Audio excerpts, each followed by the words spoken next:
What is cracking, everybody? It is MegapieMan here, and today I'm going to talk to you guys about something, and that something is maturity. Games and maturity have had a long history together. Ever since one person has said to the other, "I can do this better than you," there has always been competition, and with that competition comes the maturity factor of how people handle it. Be it as a good sport or a bad sport, different people take winning and losing differently. Being a good team player or a sore loser all deals with how mature someone is, but first let's define maturity. Maturity is a psychological term used to indicate how a person responds to the circumstances or environment in an appropriate manner. This being, if you get an amazing score in a game, you don't go around gloating and yelling at everyone else about how much they suck compared to you.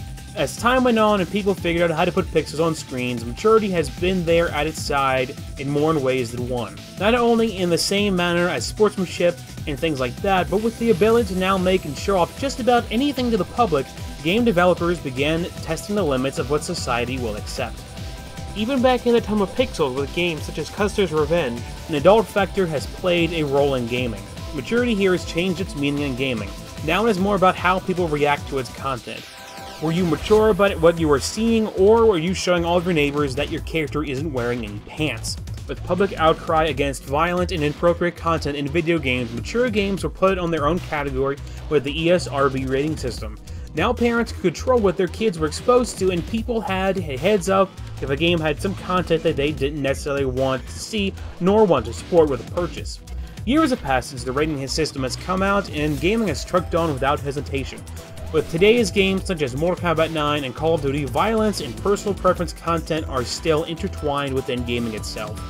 Even more so with the creation of the internet and YouTube, and the fact that players can now record their matches and scores and show off to even more people in the world. This leads back to the good sportsmanship of years past, but it's for some reason a missing factor in this day and age.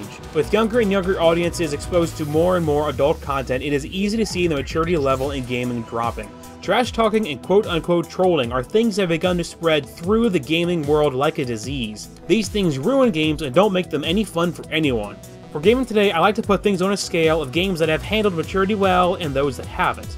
At the bottom of the list, there are games like Duke Nukem Forever, games that are full of unnecessary remarks and inappropriate content to the point that it is downright stupid.